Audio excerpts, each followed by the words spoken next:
আসসালামু আলাইকুম ওয়া রাহমাতুল্লাহি ওয়া বারাকাতুহু।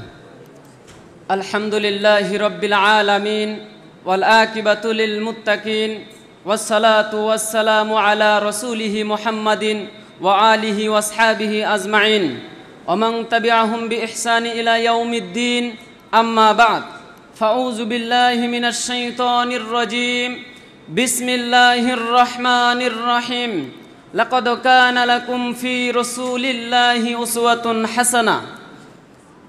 আলহামদুলিল্লাহ, সংক্ষিপ্ত হামদ ও নাতের পর আজকের ইসলাহুল বায়ানে উপস্থিত সম্মানিত সহসভাপতি, বিজ্ঞ বিচারক মণ্ডলী এবং আমার সামনে উপবিষ্ট দূর দূরান্ত থেকে ছুটে আসা ছাত্র ভাই এবং বন্ধুগণ, ইসলাহুল বায়ানের পক্ষ থেকে আমাকে বিষয় দেওয়া হয়েছে উত্তম চরিত্রের অধিকারী।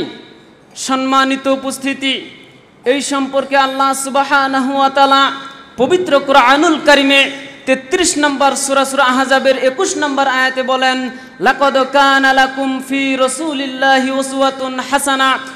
অবশ্যই আমি রাসূল সাল্লাল্লাহু আলাইহি ওয়াসাল্লামকে তৈরি করেছি উত্তম আদর্শ, তোমাদের জন্য উত্তম আদর্শ।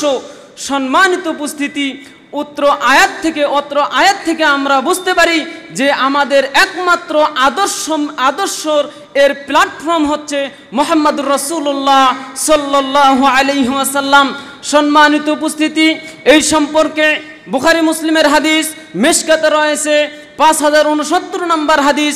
আন জাররিন রাদিয়াল্লাহু তাআলা আনহু قال قال رسول الله صلى الله عليه وسلم من يحرم الرفق يحرم الخير। আল্লাহ রাসূল সাল্লাল্লাহু আলাইহি ওয়াসাল্লাম বলছেন, যে ব্যক্তিকে কমলতা, নম্রতা এবং ভদ্রতা থেকে বঞ্চিত করা হবে তাকে যাবতীয় কল্যাণ থেকে বঞ্চিত করা হবে। সম্মানিত উপস্থিতি, শুধু তাই নয়, এছাড়াও আল্লাহ রাসূল সাল্লাল্লাহু আলাইহি ওয়াসাল্লাম বলছেন, বুখারী মুসলিমের হাদিস মিশকাতে রয়েছে 5074 নম্বর হাদিস। আল্লাহ রাসূল সাল্লাল্লাহু আলাইহি ওয়াসাল্লাম বলছেন, ইন্না মিন আহাব্বিকুম ইলাইয়া আহসানাকুম আখলাকান।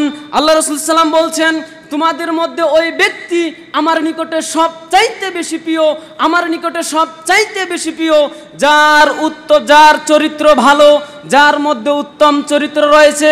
তারপর হাদিসে আল্লাহ রাসূল সাল্লাল্লাহু আলাইহি ওয়াসাল্লাম বলছেন, ইন্না মিন খিয়ারিকুম আহসানাকুম আখলাকান।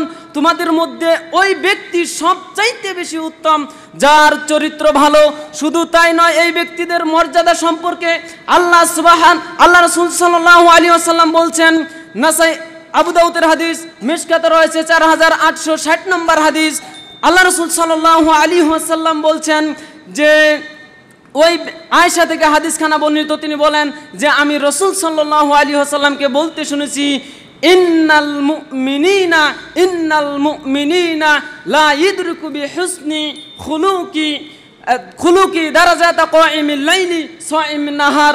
আল্লাহ রাসূল সাল্লাল্লাহু আলাইহি ওয়াসাল্লাম বলছেন, যে ব্যক্তি রাতে ইবাদত করে, আল্লাহর ভয়ে কাঁদে, এরকম যে ব্যক্তি চরিত্রবান, তার মর্যাদা হচ্ছে ওই ব্যক্তির ন্যায় যে ব্যক্তি দিনে নফল সিয়াম পালন করে। এই ব্যক্তির যেরকম মর্যাদা তার হবে সেরকম মর্যাদা। সম্মানিত উপস্থিতি, তাহলে আমরা উক্ত বিষয় থেকে বুঝতে পারি যে ব্যক্তির মাঝে ভালো চরিত্র রয়েছে, ভালো গুণ রয়েছে, তাহলে তার মর্যাদা হবে নফল সিয়াম পালনকারীর ন্যায়। অতএব আল্লাহ সুবহানাহু ওয়া তাআলা আমাদের সকলকেই উত্তম চরিত্র আদর্শবান মানুষ হওয়ার জন্য তৌফিক দান করুক। আমরা সকলে বলি আল্লাহুম্মা আমিন। এই বলে আমার সংক্ষিপ্ত আলোচনা এখানে ইতি করলাম। ওমা আলাইনা ইল্লাল বালাগ। আসসালামু আলাইকুম ওয়া রাহমাতুল্লাহি ওয়া বারাকাতুহু।